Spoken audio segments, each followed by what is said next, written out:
Hey guys, my name's Rowan, it's good to see you. So you guys know I like AutoStrifes, right? I did a couple of select fire strifes you may or may not have seen. Select fire strifes though are a little bit tricky mechanically. Recently AutoStrifes have become quite popular, so in working with select fire strifes, I figured out a way you could quickly convert a strife to full auto for about $15 worth of parts. And I recently did one on a friend's blaster. This blaster here. So this is a simple full auto strife conversion job. It's got a pretty decent fire rate.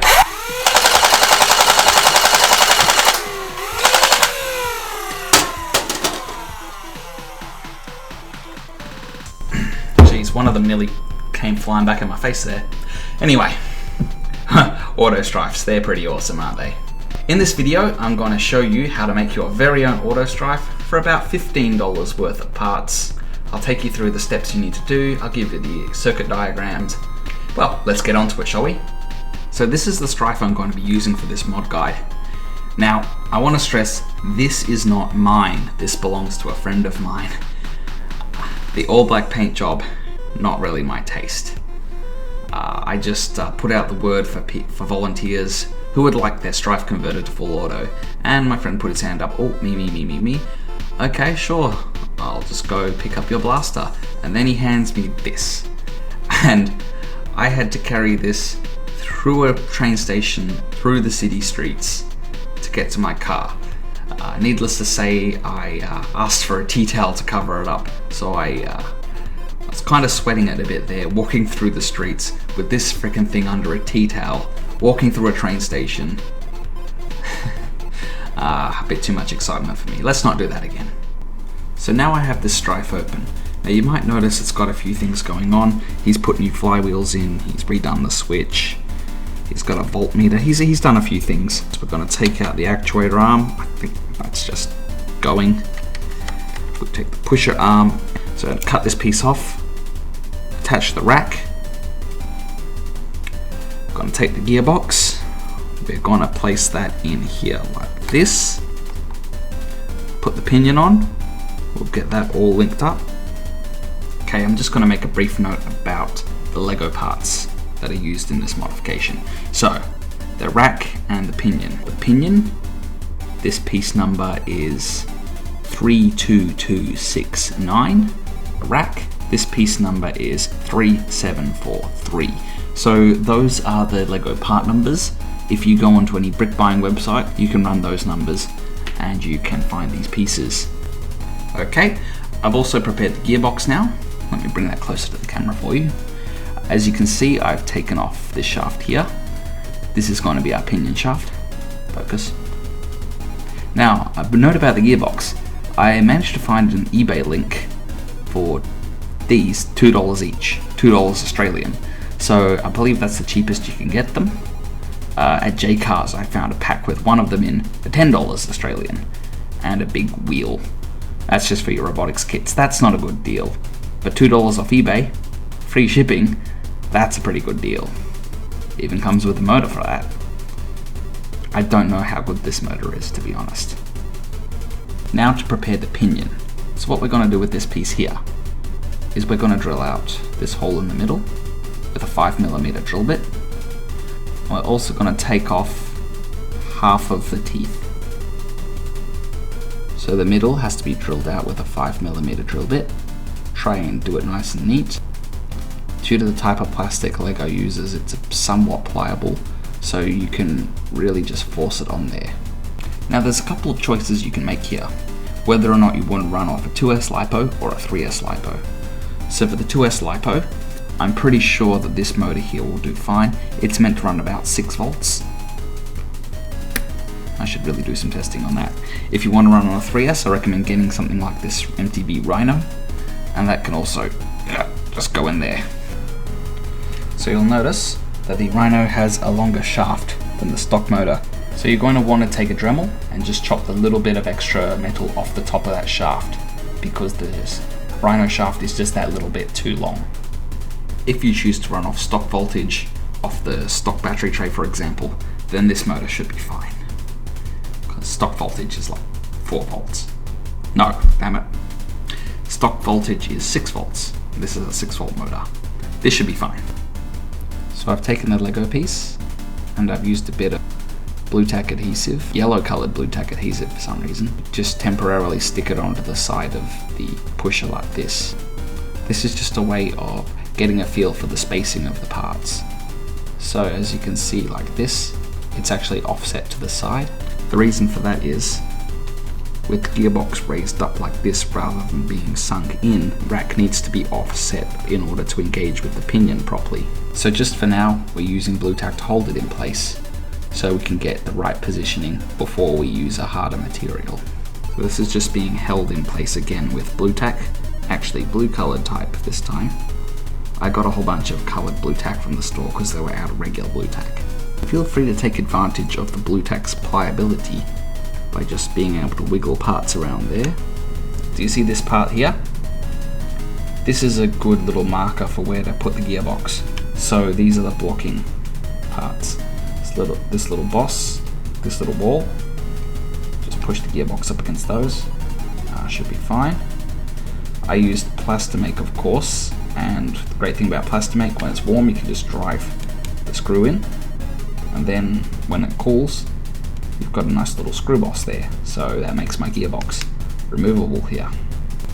So the pinion has been modified, it's had most of its teeth taken off. It now has 1, 2, 3, 4, 5, 6, 7, 8 teeth left on. Surprisingly few teeth actually need to stay on that piece. The blue tack on the rack has been replaced with Plastamake. Now since Plastamake struggles to stick to smooth surfaces, I had to wait for the connection piece to cure. I pulled it off, roughed up both surfaces, and then used super glue to stick it on properly tight this time. Now in your build you can use epoxy putty, which is very popular, or you can go ahead and use Plastamake. You just need to use a nice solid molding material. The rack has been shortened slightly, one tooth got taken off the back. That was just for timing purposes. This spacer piece is part of the original actuator arm. It's just the central hub, and that's had both ends of the arm taken off because it no longer needs to interact with anything else. It just needs to stay there and stop the pusher from wiggling around. Also note, I did actually have to super glue the pinion onto the shaft. That had a tendency for the pinion to move because the Rhino motor I'm using is very stiff. So whenever I try to hand turn the pinion, it was just sliding around the shaft. You could use a softer motor and you might not have this problem. I took the easy road and just glued it in. That'll make it harder to replace if we do need to replace this gearbox later. You could also take the step of trying to mold the hole in the pinion around kind of rectangular shape of the shaft to make a more secure mechanical fastening. I'm just going to run a quick test on this battery. I'm just going to run it off a 3S temporarily. As you can see, it's working correctly. Okay, for the wiring job, this isn't any more complicated than a standard rapid strike rewire done with 2 switches. So we'll be adding 1 extra switch for the trigger. We're just going to use a standard cherry micro switch here. We'll also need to put a spring in behind the trigger there. So it's a nice stiff little spring. Probably won't need much travel, as we're probably going to put the trigger switch in right about here, so like that. Okay, ladies and gentlemen, this is the circuit diagram you'll need to follow. As you can see, we've got 2 micro switches in there. We've got the flywheels, we've got the pusher motor, and we have the battery plug. Now, you're just going to need to lead out from the common on the rev switch into the normally open on trigger switch, from the common on the trigger switch out to the positive of the pusher motor, come back from the negative of the pusher motor into the normally closed of the trigger switch, take that out to the flywheels, then connect that lead back to the negative of the battery plug. Now just make sure to test out all the connections on a bench before you start putting things inside the blaster.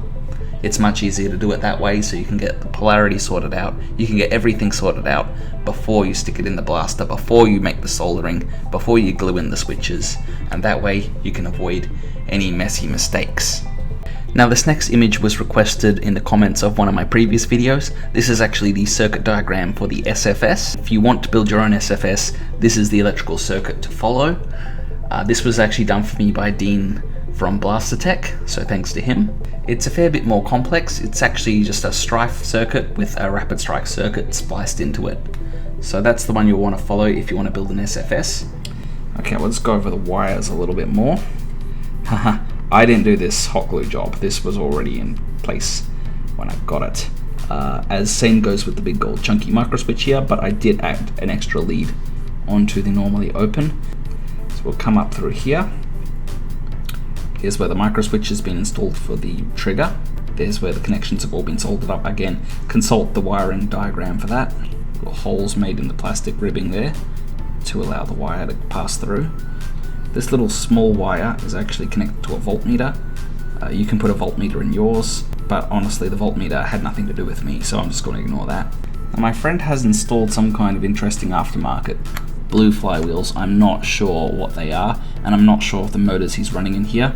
On testing, they appear to be pretty crazy high velocity actually. I'll have to ask him about that.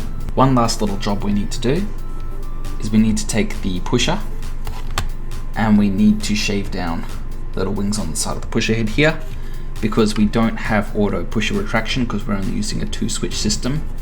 So the pusher can actually stop pretty much anywhere along its travel, and when it comes time to change magazines, we need those wings taken down so we won't get any feeding issues with the magazine.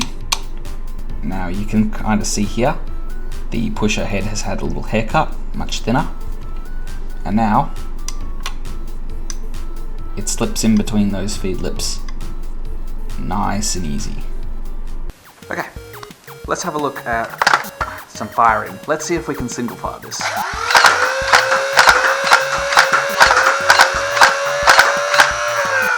So as you can see, you can pretty consistently snap out.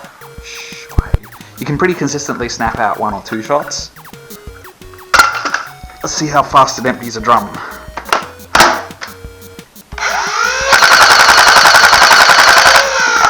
That's not too bad. Ooh, let's look at that. Let's just forget about that battery falling out, shall we? Yeah, I'm too lazy to put the cover on. Yeah, well, I did say moderate skill, didn't I? So, you know, I've actually really come to like this Strife.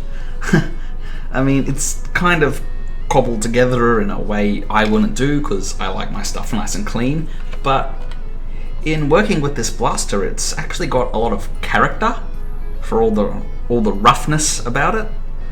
It really does burst with quite a lot of character, if I had to say. I like his little voltmeter. Everything about this just feels very 80s sci-fi. It's pretty cool. So I'll be returning this to my good friend today, carrying it through the train station, but this time we will be safe about it. So since this blaster has a black paint job, we're gonna have to be a little more safe with it. So we're gonna put it in a nice bag for local youth depression awareness organization.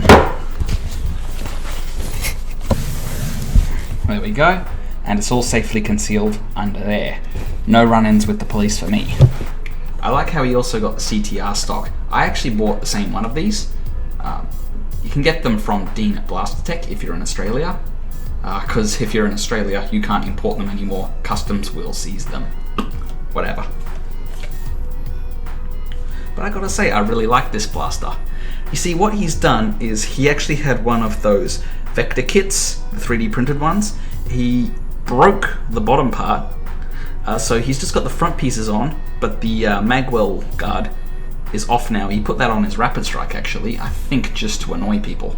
But yeah, he's also got a 3D printed front sight here, and he's extended the barrel out to give the orange tip.